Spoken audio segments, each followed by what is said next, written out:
জয় গুৰু শংকৰ পৰম শ্ৰদ্ধাৰ বাপ বান্ধৱ আই মাতৃ সমস্ত জ্যেষ্ঠ শ্ৰেষ্ঠজন আৰু মোৰ মৰমৰ প্ৰিয় বন্ধু বান্ধৱীসকল সবালে এই অনুষ্ঠানৰ পৰা আমি আন্তৰিক অভিনন্দন জনাইছোঁ।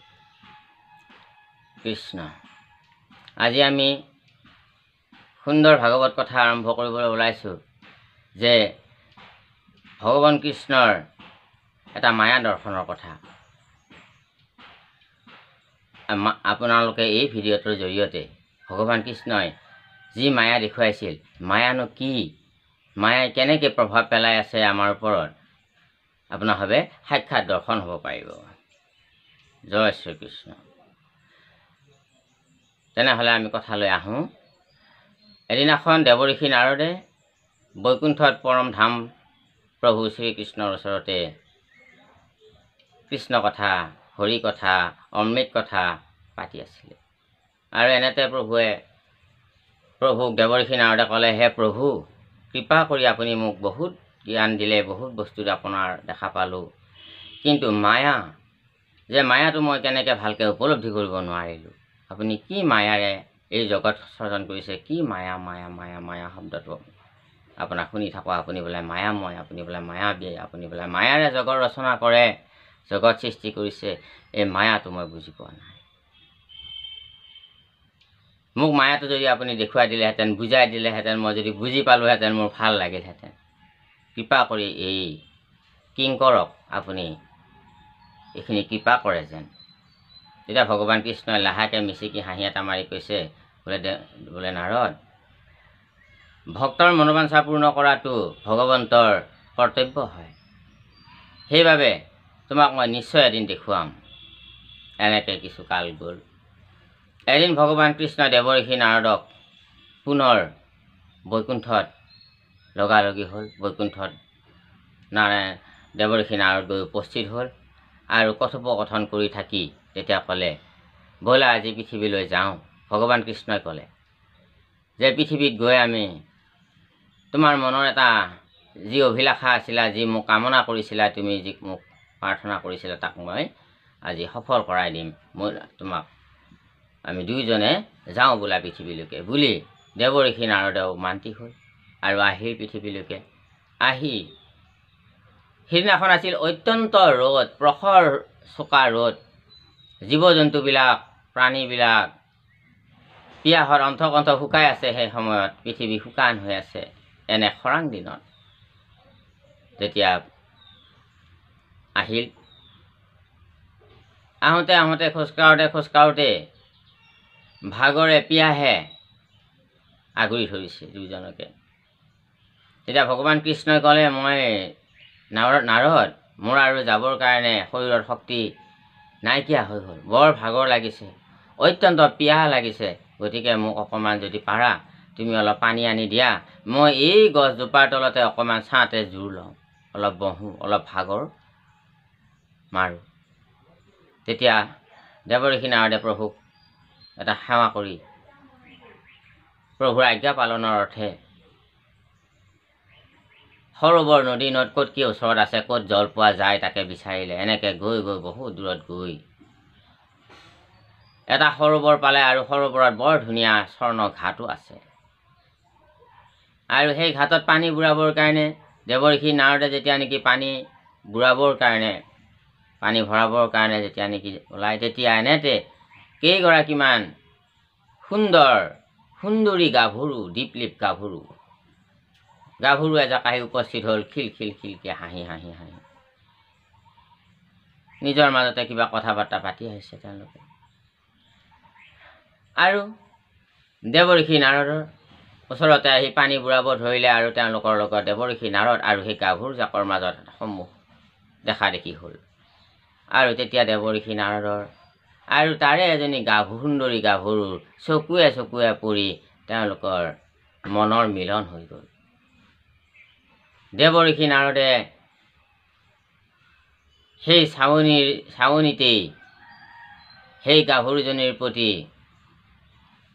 প্ৰেম জাগৰণ হ'ল। আৰু তেতিয়া গাভৰুজনীও দেৱঋষি নাৰদক একেথিৰে চাই থাকিল। তেওঁৰো হয়তো দেৱঋষি নাৰদক স্বামীৰূপে পাবৰ কাৰণে হয়তো সেই দৃষ্টিৰে চাইছিলে। দুয়োজনৰে পৰিচয় হ'ল। নিজৰ নিজৰ পৰিচয় দাঙি ধৰিলে। এই ছোৱালীজনী আছিল সেই ৰাজ্যৰ এজন ৰজাৰ ছোৱালী। দেৱঋষি নাৰদে বিয়াৰ প্ৰস্তাৱ দিলে তাইক। ৰজাৰ ছোৱালীজনীয়ে তেতিয়া ক'লে, দেউতাক নোসোধাকে, দেউতাৰ পৰা আজ্ঞা নোলোৱাকৈ মইতো আপোনাক এই প্ৰস্তাৱ আপোনাক গ্ৰহণ কৰিব মই সক্ষম নহওঁ। গতিকে যদি আপুনি মোক বিয়া কৰাব বিচাৰে তেনেহ'লে মোৰ পিতৃৰ ওচৰলৈকে যাব লাগিব আৰু পিতৃৰ পৰা আজ্ঞা ল'ব লাগিব। আৰু দেৱঋষি নাৰদে মান্তি হ'ল আৰু সেই গাভৰুজাকৰ পিছে পিছে গৈ সেই ৰাজ্যত উপস্থিত হ'ল। আৰু এটা সময়ত এই ৰাজকন্যাই নি দেৱঋষি নাৰদক পিতৃৰ ওচৰত পোৱালেগৈ আৰু গোটেই কথাখিনি বিৱৰি সুধিলত তেতিয়া তেওঁ আৰু দেৱঋষি নাৰদক চিনি পায়। সকলোৱে সন্মান কৰে। ৰজাই দেৱঋষি নাৰদৰ আগমন দেখি ৰজাই আসনৰ পৰা উঠি সম্ভাষণ জনাইছে। গতিকে ভক্তৰ আগমনে তেখেতৰ সেই ৰাজ্য আনন্দিত কৰিছে। কিন্তু এনে এটা সময়ত দেৱঋষি নাৰদে কিন্তু অন্য এটা বস্তু খুজিবৰ কাৰণে মাগিবৰ কাৰণে ৰজাৰ ওচৰত গৈছে। ৰজাই গম পাই কথাটো যেতিয়া বিৱৰি ক'লে তেতিয়া ৰজাই দিয়াটোকে সিদ্ধান্ত কৰিলে। দেৱঋষি নাৰদক একমাত্ৰ ছোৱালী আছিল। ৰজাৰ আৰু ল'ৰা ছোৱালী কোনো নাছিলে, মাত্ৰ একমাত্ৰ ছোৱালী সেইজনীয়ে আছিলে। দেৱঋষি নাৰদক ধুমধামেৰে বিয়া পাতি দিলে। দেৱঋষি নাৰদে জগত ভ্ৰমণ কৰি নাৰায়ণ নাৰায়ণ গাই নাম কীৰ্তন গাই জগতখনেই তেওঁৰ ঘৰ। গতিকে তেখেতে নিজা ঘৰ নাই যেতিয়া কইনাটো ক'লৈ লৈ যাব? ৰজাৰ ঘৰতে থাকিল। ধুনীয়াকৈ ৰাখিলে ৰজাই, থাকিল। আৰু এনেতে ৰজা লাহে লাহে বুঢ়া হৈ আহিল। কালক্ৰমত ৰজাৰ জীৱন অৱসান ঘটিল। ঠিক তেনে জীৱন তেখেতে এই পৰলোক গামীৰ ঠিক আগে আগে দেৱঋষিক নাৰদক অৰ্থাৎ জোঁৱাইক মাতি নি জোঁৱাইক মাতি নি কৈছে যে তোমাক মই ৰাজমুকুট পিন্ধাই দিলোঁ। ধুমধামেৰে অনুষ্ঠান উৎসৱ পাতি দেৱঋষি নাৰদক ৰাজমুকুট পিন্ধাই ৰজা বনাই দিলে। কাৰণ ৰাজ্যখন কোনে ল'ব এতিয়া, কোনে চলাব এতিয়া? ৰজাই কাক দি যাব? ল'ৰাই নাই যেতিয়া নিজৰ ছোৱালীজনীকে দি যাব বা নিজৰ জোঁৱাইককে দি যাব। দেৱঋষি নাৰদ ৰজা হ'ল আৰু ধুনীয়াকৈ ৰাজকাৰ্য কৰিব ধৰিলে। এনেকৈ বহু কাল গ'ল। এটা সময়ত দেৱঋষি নাৰদৰ ৰাজ্যখন আক্ৰমণ কৰিলে শত্ৰুৱে। শত্ৰুৰ আক্ৰমণত দেৱঋষি নাৰদ পৰাজয় হ'ল। চাৰিওফালে সৈন্য সামন্তই নিজৰ প্ৰাণ ৰক্ষা কৰি নানান ৰাজ্যলৈকে পলায়ন কৰিলে। দেৱঋষি নাৰদেও পুত্ৰ ভাৰ্যাক লৈ পলায়ন কৰিলে। পৰ্বতৰ ওপৰত কিছুদিন থাকিল, বৰ দুখে কষ্টৰে ভোকে লঘোণে। সেই পৰ্বতৰ ওপৰতো শত্ৰুৱে আকৌ আক্ৰমণ কৰি নিশেষ কৰিব বুলি ভয়ত গোটেই পৰিয়ালটোৰে জীৱন ৰক্ষাৰ কাৰণে দেৱঋষি নাৰদে এটা বিশাল নদী এটা পাৰ হৈ নদীৰ সিপাৰলৈকে যাবৰ কাৰণে যত্ন কৰিলে। দূৰ দিগন্তলৈ পলাবৰ কাৰণে যত্ন কৰিলে। কিন্তু সেই নদীটোত জলধাৰা আছিলে ভাল।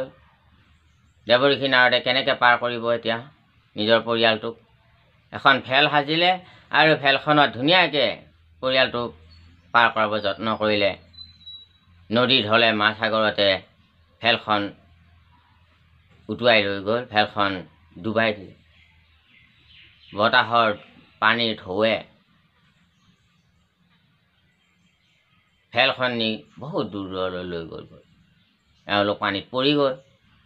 ল'ৰা ছোৱালীয়ে এহাল জন্ম পাইছিলে তেওঁলোকৰ। আৰু ল'ৰাটো আৰু ছোৱালীজনীয়ে দেউতা দেউতা দেউতা বচাও বচাও বচাও বুলি নদীৰ মাজত পৰি চিঞৰিছে। আনফালে দেৱঋষি নাৰদৰ ভাৰ্যাই চিঞৰিছে, মোক স্বামী বচাওক বচাওক, মই পানীত উঠি ভাহি গ'লোঁ, মই মৰি যাম এতিয়া। দেৱৰ্ষি নাৰদে কেৱল সাঁতুৰিব জানে, বাকী তিনিজনে নাজানে, ল'ৰাটোৱেও নাজানে, দেৱৰ্ষি নাৰদৰ ছোৱালীজনীয়েও নাজানে, ভাইজাইও নাজানে।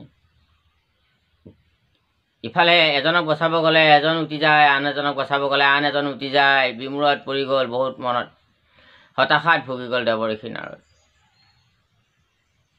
বিমোহিত হৈ গ'ল দেৱৰ্ষি নাৰদ। কি কৰিম কি নকৰিম আকৌ উপায়ন্তৰ হৈ গ'ল দেৱৰ্ষি নাৰদ। তেতিয়া প্ৰভু কান্দি কান্দি চিঞৰিছে, প্ৰভু মোক বচাওক, মোক বচাওক, মোক বচাওক, মোক বচাওক প্ৰভু। আৰু ভকতে যেতিয়াই ভগৱানে মাতে তেতিয়াই ভগৱান উপস্থিত হয় ভকতৰ দুখৰ নিবাৰণৰ কাৰণে। আপোনাৰ হ'ব বিপদত পৰিলে ভগৱানক মাতিব। বিপদত পৰি মাতিলেও যদি এনেও নামাতে, যদি বিপদত পৰিও মাতে, তথাপিতো ভগৱানে আপোনাৰ হ'ব হৃদয়ত থাকিয়ে কিবা ভাল বুদ্ধি, ভাল জ্ঞান, ভাল পৰামৰ্শ দিয়ে আপোনাৰ হ'ব কৃপা কৰিব। ভগৱান উপস্থিত হ'ল, বোলে প্ৰভু মোৰ এই অৱস্থা। বোলে নাৰদ তোমাৰ কি অৱস্থা? মই দেখোন তোমাৰ একো অৱস্থাৰ কথা দেখাই নাই। বোলে প্ৰভু আপুনি দেখিও নেদেখো বুলি কৈ আছে, মোক বচাওক, মোক বচাওক, মোক বচাওক। বোলে তুমি কি কৈ আছা? তুমি ক'ত আছা? কি হৈছে তোমাৰ? কিবা সপোন দেখিছা নেকি? হে প্ৰভু। দেৱৰ্ষি নাৰদক ভগৱন্তই পুনৰ এই মায়া দৰ্শনৰ মাজৰ পৰা তেওঁৰ যোগ বলেৰে তেওঁক বাহিৰ ওলাই লৈ আহিল।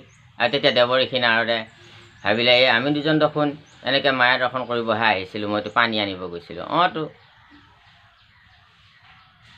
বোলে ল'ৰা ছোৱালী সেইবিলাক একোৱেই নাই, তুমিতো নাৰদহে।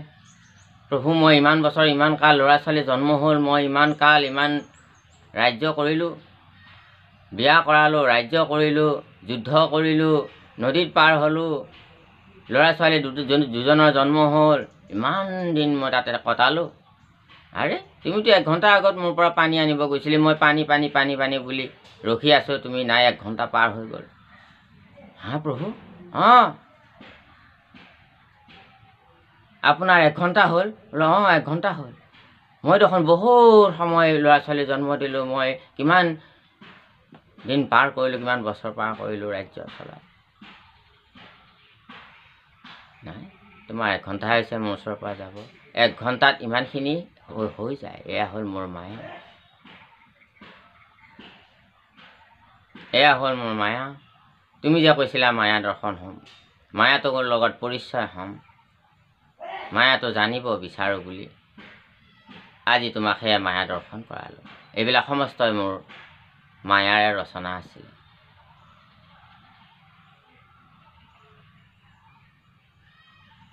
প্ৰভু ধন্য হে প্ৰভু, ধন্য আপোনাৰ মায়া। এই বুলি দেৱৰ্ষি নাৰদে প্ৰভুৰ চৰণ চুই সেৱা লৈছে। গতিকে বাপ বান্ধৱ আই মাতৃ সমস্ত সমনীয়া বন্ধু বান্ধৱীসকল, এই বস্তুটো আমাকে দেখুৱাইছে আমি সকলোবিলাকে এই মায়া বন্ধনত আছোঁ। কৰ্মক্ষেত্ৰই হ'ল আমাৰ যুদ্ধক্ষেত্ৰ, কৰ্মক্ষেত্ৰই হ'ল আমাৰ সেৱাৰ ক্ষেত্ৰ। কৰ্মত উপজে জ্ঞান, জ্ঞানে মুখ্য সাধিবেক, তৃতীয়ত কহিলা মাধৱে। কৰ্মত জ্ঞান হয়, জ্ঞানত ভক্তি হয়, ভক্তি হ'লে মুক্তি পায়। সকলোৰে বস্তুৰ প্ৰতি, সকলো মানৱৰ প্ৰতি সেৱা ভাৱ আৰু ভক্তিভাৱ, এই ভাৱটো জাগৰণ কৰিব যদি পাৰে, সেইজনেই মহন্ত, সেইজনেই মহান, সেইজনেই মহাত্মা। এয়া শাস্ত্ৰৰ সাৰ কথা। গতিকে এই মায়া বন্ধনত থাকি ভগৱন্তৰ কৃষ্ণৰ সদায় গুণ কীৰ্তন আমি কৰিব লাগে। জগতত ভাল কৰ্ম, ভাল চিন্তা, ভাল ঈশ্বৰে ভাল পোৱা কৰ্মবিলাক আমি কৰিব লাগে। দুষ্টসকলক ভাললৈ আনিব যত্ন কৰিব লাগে। সদায় ভাল কথাটো প্ৰতিষ্ঠা কৰাত মানসিকতা অৰ্জন কৰিব লাগে। জগতৰ আৰু লোকৰ হৈ কিবা এটা কৰি নিজৰ নাম এই জগতত থৈ যোৱাৰ সৌভাগ্য প্ৰাপ্ত কৰিব লাগে পাৰিলে। এইসকল মহাত্মাৰ কাম। দেৱ ঋষি নাৰদে এজন মহাত্মা হৈও কিন্তু সিদিনাখনলৈকে প্ৰভুৰ মায়াৰ বিষয়ে উপলব্ধি হোৱা নাছিল, কিন্তু এতিয়া উপলব্ধি হ'ল যে জগতৰ জীৱবিলাক এই মায়াতে মোহিত হৈ আছে।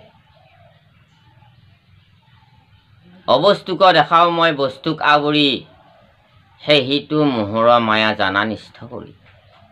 ভগৱান কৃষ্ণই কৈছে অৰ্জুনক যে অবস্তুকে মই বস্তু কৰি দেখুৱাওঁ, সেইটো মোৰ মায়া। মায়াবিলাক হ'ল চলনা। জগতৰ বস্তু সকলোৱে অবস্তু, কেৱল ঈশ্বৰহে বস্তু। কাৰণ বাকীবিলাক চব চলনাময়। জীৱন চলনাময়, জীৱনে এৰি যায়। যৌৱন চলনাময়, যৌৱনে এৰি যায়। ধন চলনাময়, ধনে এৰি যায়। পুত্ৰ পৰিবাৰ চলনাময়, পুত্ৰ পৰিবাৰ এৰি যায়। সমস্ত ইষ্ট কুটুম্ব পৰিয়াল বৰ্গ সমস্তবিলাকেই চলনাময়, এদিন এৰি যায়। সংযোগ বিয়োগ মিলে ঈশ্বৰৰ ইচ্ছাই, গতিকে সংযোগ বিয়োগটো কেৱল ঈশ্বৰৰ ইচ্ছাতহে আমি লাভ কৰোঁ। ঈশ্বৰে যদি সংযোগ কৰা নিদিয়ে কেতিয়াও লাভ কৰিব নোৱাৰোঁ, আৰু ঈশ্বৰে যদি বিয়োগ কৰাই দিয়ে কেতিয়াও ৰাখিব নোৱাৰোঁ। কালৰ বাধ্যত আমি বাধকতা হ'ব লাগে। সেয়ে ভগৱানৰ চৰণত আমি শৰণাগত হ'ব লাগে। তেওঁ যাতে আমাক সদায় কুশলে কল্যাণে সুন্দৰ পথত সুন্দৰ মনৰ গৰাকী কৰি তেওঁৰ প্ৰকৃত পুত্ৰ হিচাপে আমি যাতে জীৱন যাপন কৰিব পাৰোঁ। তেওঁ যাতে আমাক পুত্ৰ হিচাপে জন্ম দি গৌৰৱ কৰে। গতিকে এই জগতখনত এনেকৈ মায়াত লুতুৰি পুতুৰি হৈ আমি আছোঁ। এতিয়া দেৱ ঋষি নাৰদে বুজি পালে প্ৰভুৰ মায়াৰ জীৱক কেনেকৈ মুক্ত কৰিছে। মায়া লাগিব, কিন্তু মায়াতে বিমুগ্ধ হৈ নিজৰ যিখিনি প্ৰাপ্য তাৰ বাহিৰত যেতিয়া আমি আশা কৰোঁ, প্ৰাপ্তি হ'বলৈ চেষ্টা কৰোঁ, সেইটোতহে আমি দোষত পৰোঁ। যলৈকে প্ৰয়োজন, যলৈকে আমাৰ প্ৰাপ্য আছে, সেইখিনি লোৱালৈকে সেইটো স্বাৰ্থ বুলি নকয়। কিন্তু সেই চিন্তাটো লোক কল্যাণৰ চিন্তাৰ সৈতে সংযোগ থাকিব লাগিব।